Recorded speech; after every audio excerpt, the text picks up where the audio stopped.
하나님의 말씀 요한일서 2장입니다. 요한일서 2장입니다. 요한일서 2장 12절 말씀 389쪽입니다.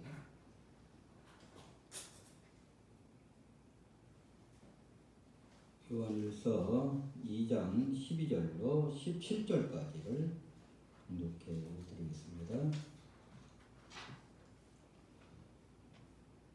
자녀들아, 내가 너희에게 쓰는 것은 너희 죄가 그의 이름으로 말미암아 사함을 받았으며, 아비들아, 내가 너희에게 쓰는 것은 너희가 태초부터 계신 이를 알았으며, 청년들아, 내가 너희에게 쓰는 것은 너희가 악한 자를 이기었음이라. 아이들아, 내가 너희에게 쓴 것은 너희가 아버지를 알았으며, 아비들아, 내가 너희에게 쓴 것은 너희가 태초부터 계신 이를 알았으며, 청년들아, 내가 너희에게 쓴 것은 너희가 강하고 하나님의 말씀이 너희 안에 거하시며 너희가 흉악한 자를 이기었음이라. 이 세상이나 세상에 있는 것들을 사랑하지 말라.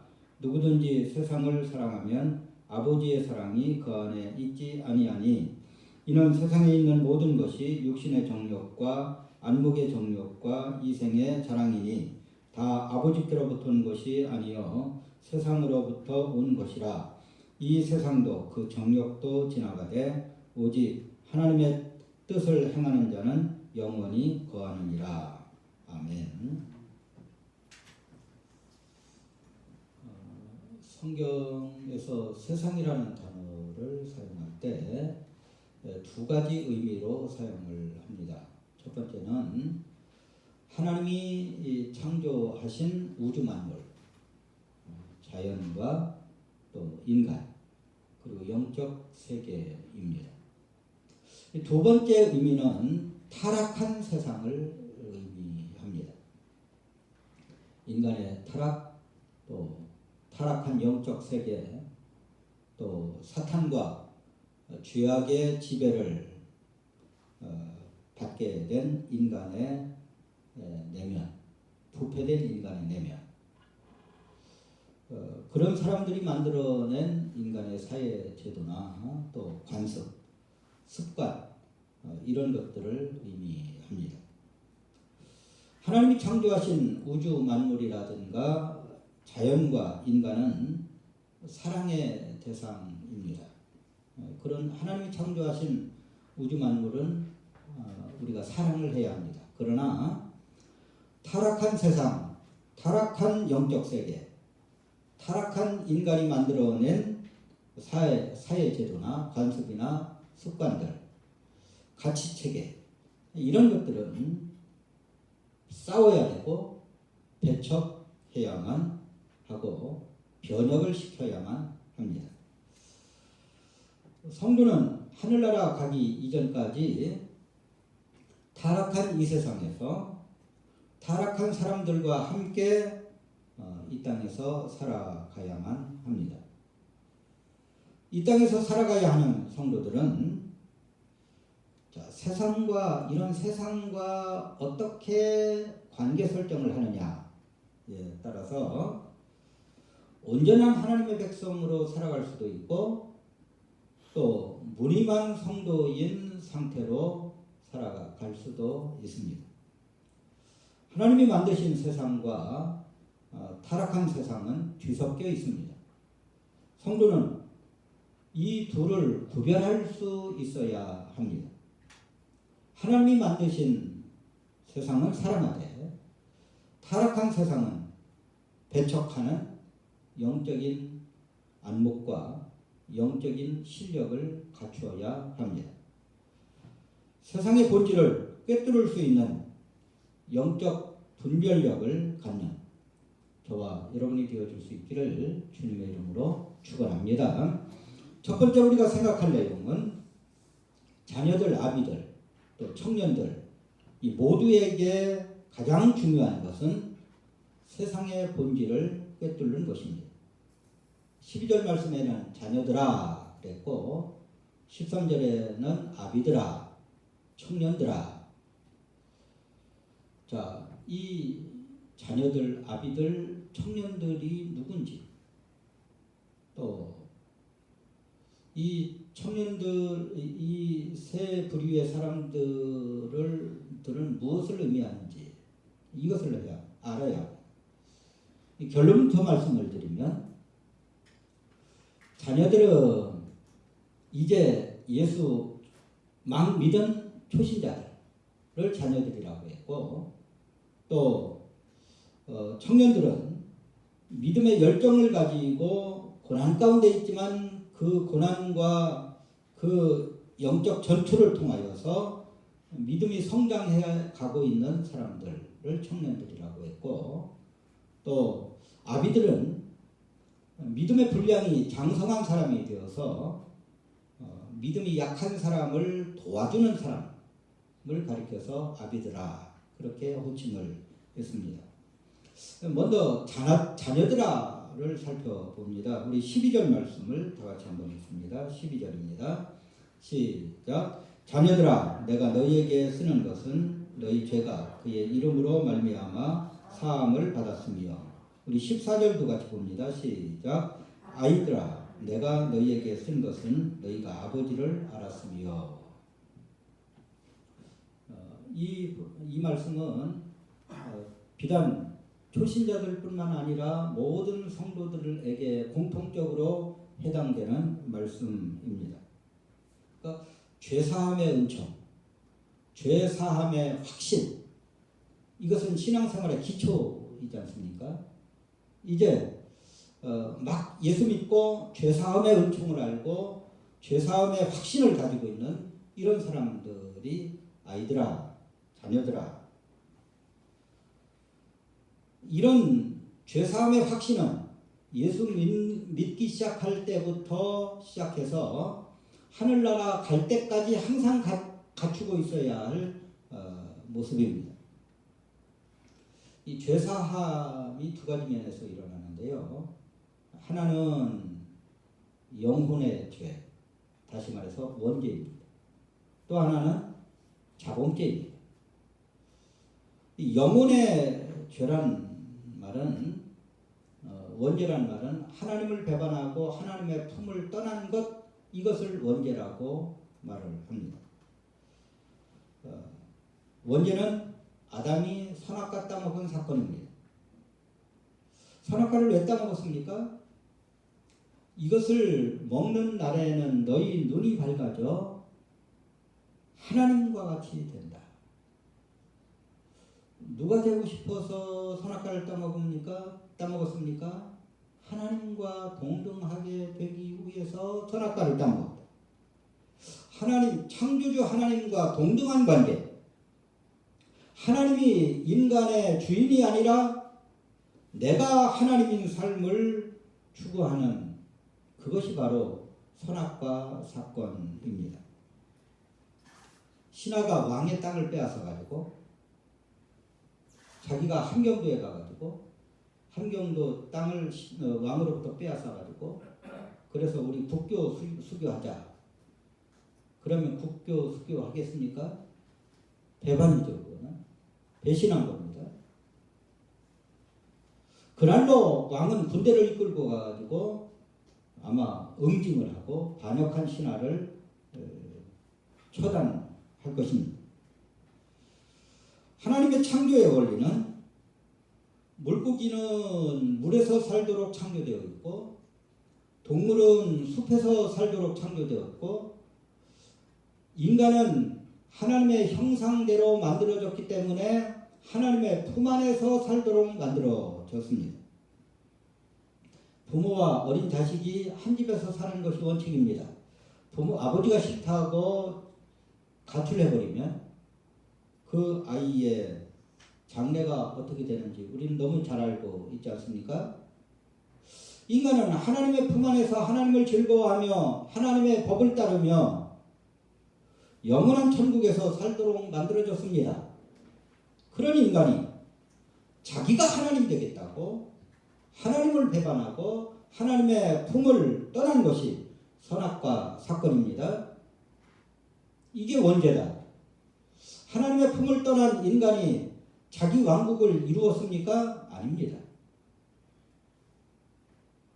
자기 왕국을 이룰 줄 알고 하나님을 품을 떠났는데 얼마 되지 않아서 보니까 사단과 죄악의 종이 되어 있더라. 죄악이, 사단이 자기의 마음을 사로잡고 있었습니다. 죄악의 열매만 맺으면서 죽음과 슬픔과 질병 가운데서 고통당하며 살아가고 있습니다. 인간끼리 서로 싸우고 인간끼리 서로 이용하고 아비규환의 모습으로 이 땅을 살아갑니다. 다시 말해서 이 땅을 지옥으로 만들어 놨다. 다시 하나님의 품 안으로 돌아오라고 하나님은 인간에게 양심을 주셨습니다. 그러나 양심대로 사는 사람이 한 사람도 없더라. 유대인들에게는 율법을 더 확실한 율법을 주셨습니다. 그런데 유대인 중에 율법을 지킨 사람이 한 사람도 없더라.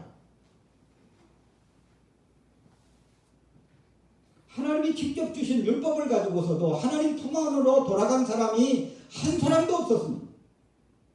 다시 말해서 인간 스스로는 하나님의 품 안으로 돌아갈 수가 없습니다. 의인만이 하나님의 품 안으로 돌아갈 수가 있는데 의인은 없나니 하나도 없다고 말씀을 하고 있습니다. 그러니까 인간 스스로의 힘으로는 하나님의 품 안으로 다시 돌아갈 수 있는 사람이 없습니다. 방법이 없습니다. 인간 스스로의 힘으로 하나님의 품 안으로 돌아갈 수 없을 때 하나님은 인간의 모든 죄를 예수님께 뒤집어 씌우고 십자가에서 그 죄값을 받으셨습니다. 다시 말해서 예수 그리스도라는 의의 공간을 만드신 겁니다. 누구든지 믿음으로 이 예수 그리스도의 의의 공간 안으로 들어가기만 하면 원죄를 용서받고 하나님의 품 안으로 들어갈 수 있습니다. 피 흘림이 없은즉 죄사함이 없다고 하신 말씀대로 예수 그리스도께서 우리를 대신하여 죄값을 피 흘리심으로 죄값을 다 받으셨기 때문에 죄를 다 사하셨기 때문에 우리는 믿음으로 예수 그리스도의 의의 공간으로 들어가기만 하면 누구든지 원죄를 사함받고 하나님의 품 안으로 들어갈 수가 있습니다. 예수님의 십자가 사건이 나의 죄를 씻어주고 예수님의 십자가만 믿으면 원죄가 씻어져서 하나님의 품 안으로 들어가는 것. 이것이 바로 오늘 본문 12절이 우리에게 말씀하는 바 너희 죄가 그의 이름으로 말미암아 사함을 받았으며 라는 뜻입니다. 이곳에 계신 모든 성도들은 원죄가 씻겨져서 하나님의 품 안으로 들어온 하나님의 백성인 줄로 믿습니다. 혹시 아직도 하나님의 품 안으로 돌아오지 못한 분이 있다면 어서 속히 예수 그리스도의 십자가를 믿고 구원받는 역사가 일어날 수 있기를 주님의 이름으로 축원합니다. 예수를 믿음으로 원죄는 용서받았지만 아직도 우리를 하나님의 품 안에 안겨 하나님을 즐거워하지 못하도록 방해하는 것이 하나 있다. 그게 뭡니까? 나의 부패된 마음입니다. 죄 짓는 것에 너무 익숙해져서 습관적으로 죄를 짓고 관습적으로 죄를 짓는 것. 이것이 우리의 지금의 현 상황입니다. 이것을 어떻게 해야 합니까? 이것도 역시 죄를 지을 때마다 하나님 앞에 나가서 죄를 회개해야만 합니다. 죄를 지을 때마다 죄를 고백하고 용서해달라고 하나님께 비는 겁니다. 죄를 회개하는 것이 날마다 하나님의 품 안으로 들어가는 겁니다. 누구든지 하나님의 품 안으로 들어갈 수는 있지만 죄 있는 사람은 못 들어갑니다. 그렇기 때문에 우리가 짓는 이 자범죄를 죄 지을 때마다 날마다 회개함으로 다시 하나님의 품 안으로 들어갈 수가 있습니다. 다시 말해서 하나님을 즐거워하고 하나님의 품 안에서 기쁨과 평안함과 행복을 느끼며 이 땅을 살아갈 수 있다는 말입니다. 바로 회개하여 자범죄를 용서받는 것, 이것이 본문 14절에 말씀하시는 너희가 아버지를 알았으며 라는 의미입니다. 회개할 때마다 용서해 주시고 나를 받아주시는 그 하나님, 회개할 때마다 우리를 품에 안아주시는 그 하나님, 다정하게 우리에게 다가오시는 그 하나님, 이것이 예수 믿은 후에 초신자들이 추구해야 할 삶입니다. 죄를 짓고 죄와 하나님과 나 사이를 죄가 가로막고 있으면 구원을 못 받은 것 같기도 하고, 내가 이거 예수 믿는 사람인가 싶기도 하고 도무지 헷갈린다. 그때 우리가 하나님의 품 안에서 다시 하나님과 함께 동행하고 하나님 품 안에 거할 수 있는 유일한 방법은 죄를 회개하고 다시 하나님의 구원의 즐거움을 회복하는 것입니다. 자범죄를 회복해야 합니다. 사랑하는 성도 여러분, 여러분은 원죄를 용서받으셨습니까? 죄사함의 확신이 있으십니까? 여러분은 지금 자범죄를 용서받고 계십니까? 회개하기만 하면 하나님이 용서하신다는 사실을 믿으십니까? 회개한 후 다정하게 다가오시는 그 하나님을 체험하고 계십니까? 돌아온 탕자가 아버지의 품 안에서 아버지를 즐거워하며 살았던 것처럼 돌아온 탕자 같은 우리의 실상을 인식하고 영원토록 하나님을 즐거워하는 저와 여러분이 되어줄 수 있기를 주님의 이름으로 축원합니다. 여기 또 청년들은 영적 전투를 하는 사람입니다. 우리 13절 말씀을 같이 읽습니다. 시작. 청년들아, 내가 너희에게 쓰는 것은 너희가 악한 자를 이기었습니다. 14절 말씀도 같이 읽습니다. 청년들아, 내가 너희에게 쓰는 것은 너희가 강하고 하나님의 말씀이 너희 안에 거하시며 너희가 흉악한 자를 이기었습니다. 그러니까 13절, 14절을 종합하면 담대한 믿음과 하나님의 말씀으로 사탄과 죄악과 싸워서 영적 전투를 해서 승리하는 사람, 이게 청년들이다 하는 말씀입니다. 자, 예수 믿은 후에 하나님의 말씀이 내 안에 들어왔습니다. 그러면 지금까지 아무렇지도 않게 습관적으로 행하던 것들이 이게 죄구나. 말씀이 들어와야 이게 깨달아진다.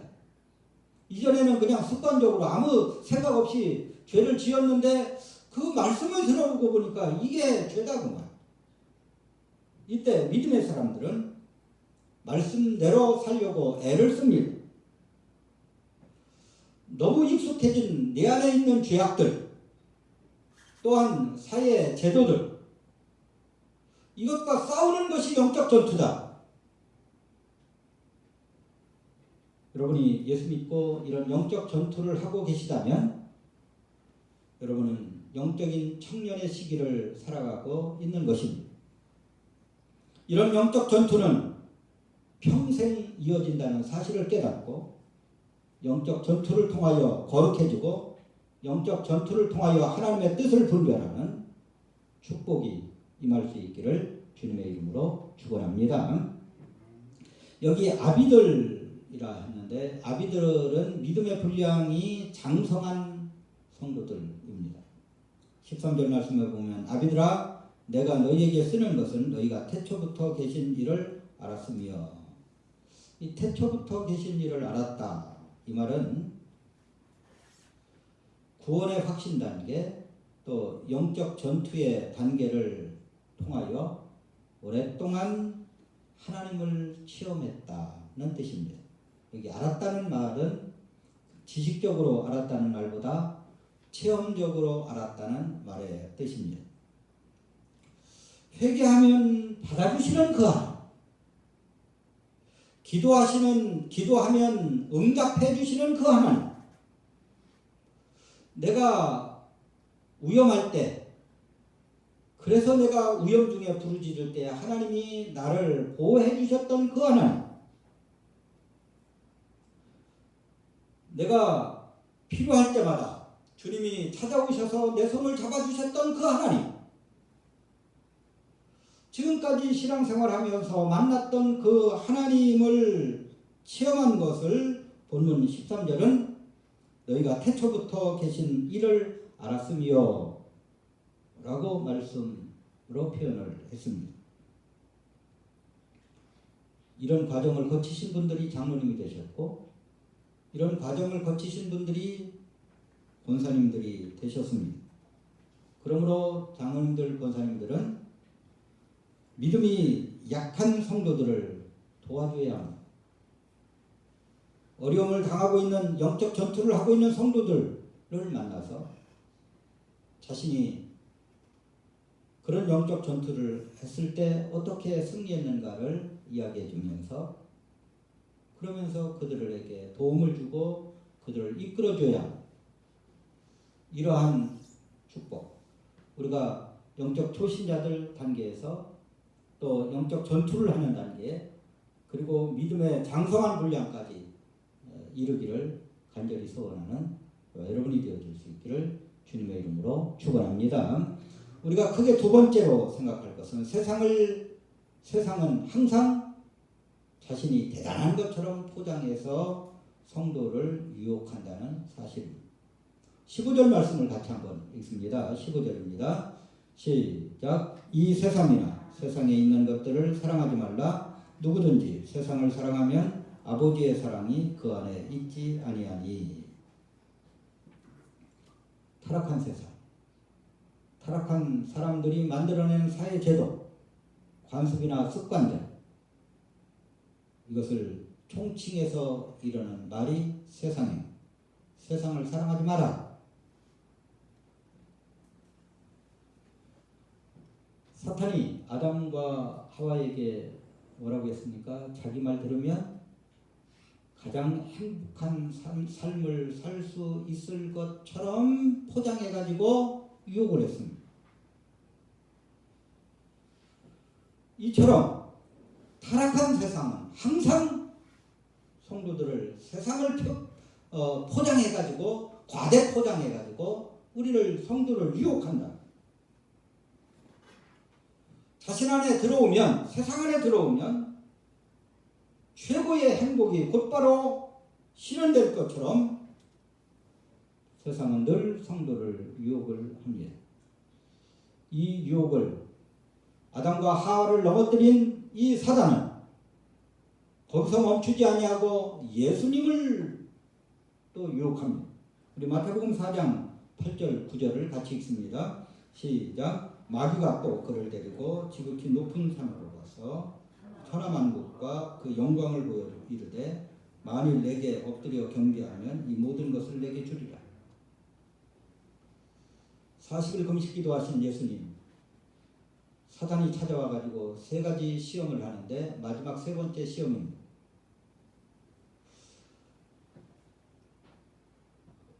예수님이 시험 받으신 산은 여리고에서 북쪽으로 조금 올라가 가지고 시험산이라고 있는데, 그곳에 올라가서 보면 요단강이 쫙 보이고 여리고 평지가 다 보이고, 요단강 건너편에 시딤 골짜기가 완전히 다 보이고, 그리고 모세가 바라보았던 비스가산이 보이고, 또 북쪽으로는 사해바다와 또 베리아의 산까지 다 보였을 것입니다. 그러니까 가나안 땅을 바라볼 때 가장 좋은 땅이 뭐냐? 가장 아름다운 땅이 뭐냐? 그 시험산에서 바라본 그 요단강을 중심으로 한 그 평야 지대였을 것입니다. 근데 가서 보니까요, 설악산과 비교하면 게임도 안 돼요. 거기다 금강산까지 비교하면요, 이건 뭐 그냥 푸르르다 뿐이지. 그 사막을 보다가 그냥 푸르른 거 보니까 좋은 거지, 경치는 하나도 없어요. 아마 어쨌든 예수님이 아닌 다른 사람이었으면 다 넘어갔을 겁니다. 너무 상하기니까. 사탄은 세상을 포장하는 데 명수입니다. 우리도 한 채에 30억 가는 아파트에 살면 구름에 떠서 살 것처럼 느껴지지 않습니까? 근데 살아보면 그게 그거다. 3억 가는 아파트에 사나 30억 가는 아파트에 사나 그게 그거다. 세상의 본질을 꿰뚫어 보면 우리가 꿈꾸는 세상이 얼마나 허황된 것인, 허망한 것인 것을 알 수가 있습니다. 산의 진미를 먹으면 행복한 것처럼 보여도 하루 종일 그 음식 먹으라 해봐요. 질려서 안 먹는다. 질려서 안 먹는다. 아니면 라면 달라고. 그래야 한다. 된장찌개가 저절로 생각난다. 세상이 포장해 놓은 것에 현혹되지 않고 세상의 본질을 꿰뚫어 볼 수 있는 저와 여러분이 되어줄 수 있기를 주님의 이름으로 축원합니다. 마지막으로 세상의 본질은 육신의 정욕과 안목의 정욕과 이생의 자랑.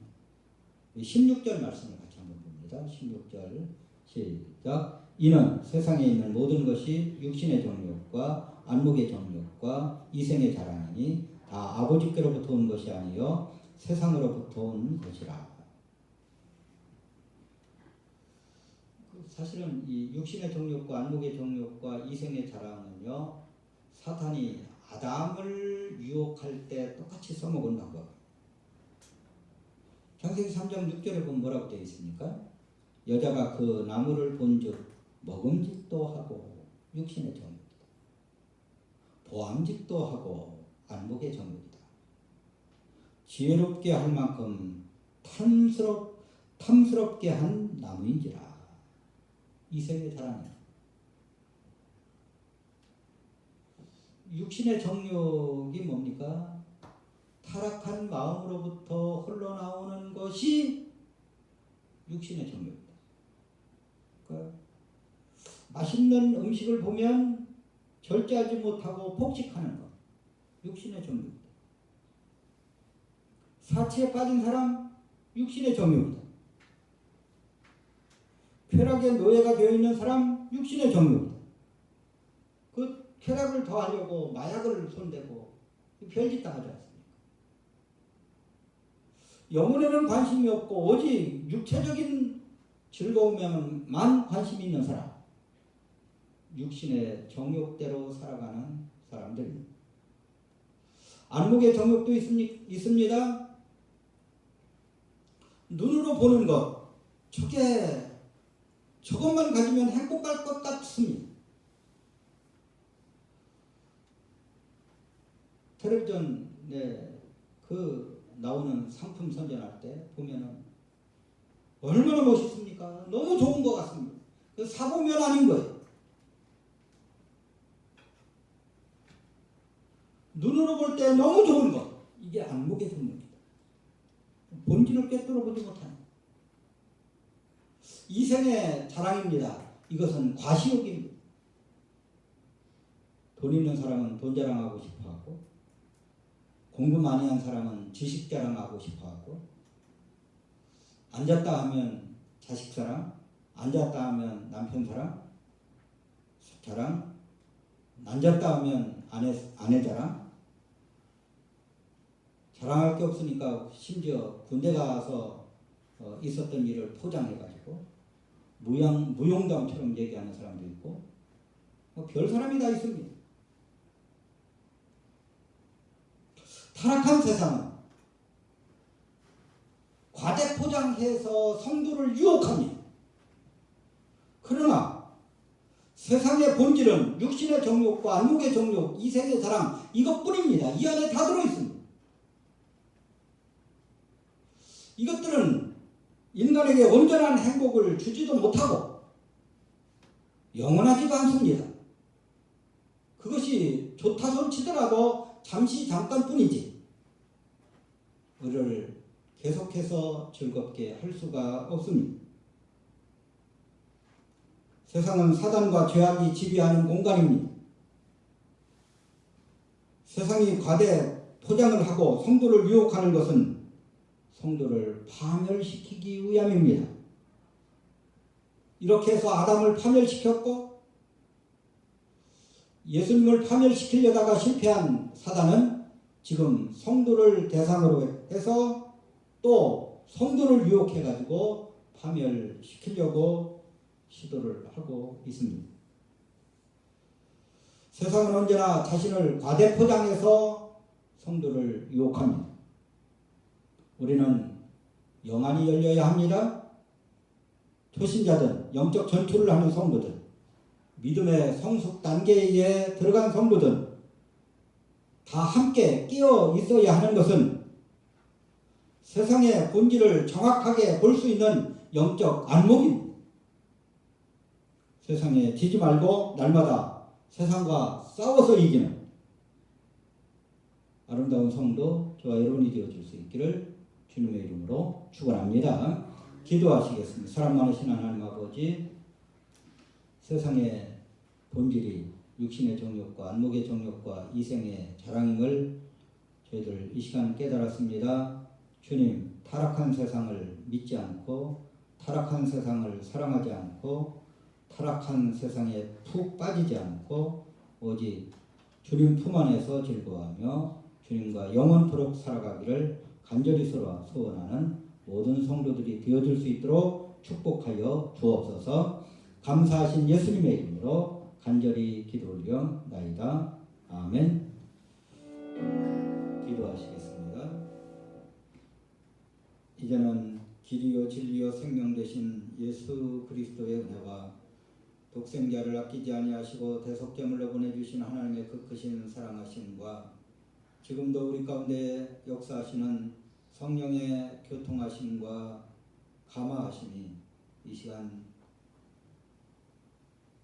세상의 본질을 꿰뚫어보고 참으로 오직 육신의 정욕과 안목의 정욕과 이생의 자랑을 멀리하며 싸워 승리하며 믿음으로 주님과 동행하기를 간절히 소원하는 사랑하는 모든 성도들 머리 위에 가정 위에 직장 위에 사업장 위에 이제로부터 영원토록 함께 계실지어다. 아멘.